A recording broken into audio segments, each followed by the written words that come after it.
Hi all. So మనకి ఇంకో కొత్త నోటిఫికేషన్ రావడం జరిగింది. సో ఇది ఎక్కడి నుంచి వచ్చిందంటే జడ్జి కోర్ట్ నుంచి వచ్చిందనమాట ఈ యొక్క నోటిఫికేషన్ వచ్చేసరికి. సో అండ్ వేకెన్సీస్ కూడా జస్ట్ రెండు వేకెన్సీస్ ఉన్నాయి. సో ఇంట్రెస్టెడ్ క్యాండిడేట్స్ ప్రతి ఒక్కరు కూడా అప్లై చేసుకోవడానికి ట్రై చేయండి. సో మొత్తం డీటెయిల్స్ అన్ని కూడా వీడియోలో డిస్కస్ చేద్దాం. సో ముందుగా చూసుకుంటే ఈ యొక్క నోటిఫికేషన్ లాస్ట్ డేట్ వచ్చేసరికి 15వ తారీఖు అనమాట. అంటే వచ్చే నెల సెప్టెంబర్ 15th లోపు ఈ యొక్క నోటిఫికేషన్ ఎండ్ అయిపోతుంది అనమాట. అప్పటికి ఇందులో కూడా అప్లికేషన్ మీరు ఎలా ఫిల్ చేయాలంటే, అప్లికేషన్ ప్రాసెస్ ఏంటంటే మీరు అప్లికేషన్ ఫిల్ చేసి వీళ్ళు ఇక్కడ అడ్రస్ ఇచ్చారు కదా, the principal district and session judge Narayanpet. So ఈ అడ్రస్కి మీరు కొరియర్ పంపించాలన్నమాట. ఓకేనా. సో 15th లోపు. అలాగే మీరు ఇక్కడ పోస్ట్ చూసుకుంటే మనకి 2 పోస్టులకి నోటిఫికేషన్ రిలీజ్ చేయడం జరిగిందనమాట. కోర్ట్ అసిస్టెంట్ అండ్ అలాగే కోర్ట్ అటెండెంట్. సో ఈ యొక్క 2 నోటిఫికేషన్స్కి ఈ యొక్క 2 వేకెన్సీస్కి మనకి నోటిఫికేషన్ రిలీజ్ చేయడం జరిగింది. సో ఈ 2 కోర్టులో చేసే వర్కే అనమాట. ఓకేనా.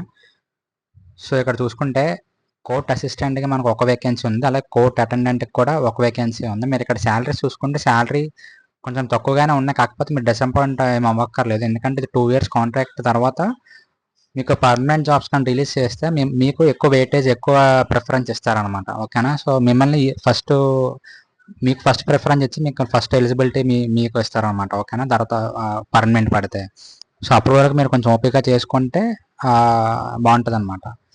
ఓకేనా.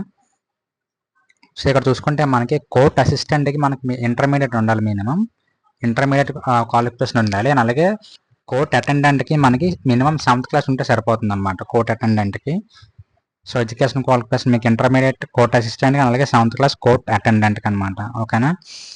అండ్ అలాగే ఏజ్ విషయం చూసుకుంటే మనకి మినిమం 18 years నుంచి మ్యాక్సిమం 34 years అనమాట. అంటే ఎవరికి 34 years అబవ్ ఉంటే వాళ్ళు ఈ యొక్క నోటిఫికేషన్కి ఎలిజిబుల్ కారు. అండ్ ఏజ్ వచ్చేసరికి మీకు 18 నుంచి 34 బిట్వీన్ ఉండాలన్నమాట.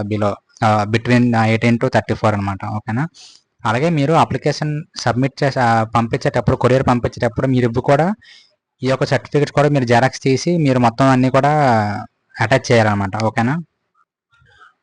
Academic qualification, date of birth, ఇలా ఇవన్నీ కూడా మీరు అప్లికేషన్తో పాటు ఇవి కూడా మీరు జెరాక్స్ తీసి పంపించాల్సి ఉంటుంది అనమాట.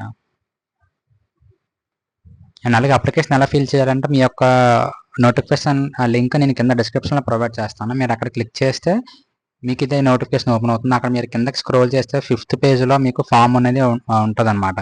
సో మీరు ఆ ఫామ్ ప్రింట్ తీసుకొని మాన్యువల్గా మీరు డేటా అంతా ఫిల్ చేసి పైన అడ్రస్ ఇచ్చారు కదా, ఆ అడ్రస్కి మీరు పోస్ట్ పంపించాలన్నమాట, లేదంటే కొరియర్లో పంపించాలి. ఓకేనా.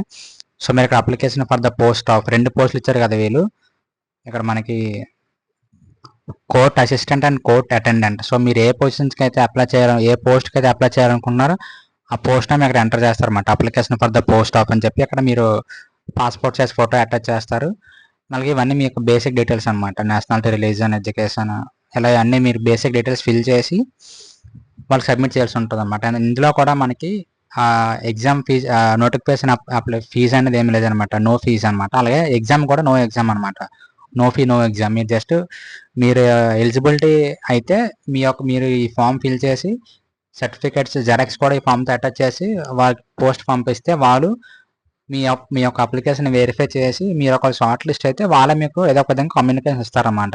ఇక్కడ మీరు ఇస్తున్నారు కదా contact number and email ID. So ఆ కాంటాక్ట్ నెంబర్ కానీ ఈమెయిల్ ఐడి ద్వారా కానీ మీకు వాళ్ళే రిటర్న్ బ్యాక్ అవుతారనమాట, రెస్పాండ్ అవుతారు. ఓకేనా. ఒకవేళ మీరు షార్ట్ లిస్ట్ అయితే. సో ఈ యొక్క నోటిఫికేషన్ గురించి పూర్తిగా ఈ నోటిఫికేషన్ గురించి. అండ్ ఇంకా మీకు ఏమైనా డౌట్స్ ఉంటే కింద కామెంట్ సెక్షన్లో కామెంట్ చేయండి. అండ్ నెక్స్ట్ వీడియో కోసం మన ఛానల్ని ఫాలో అవుతున్నాను. Thank you so much.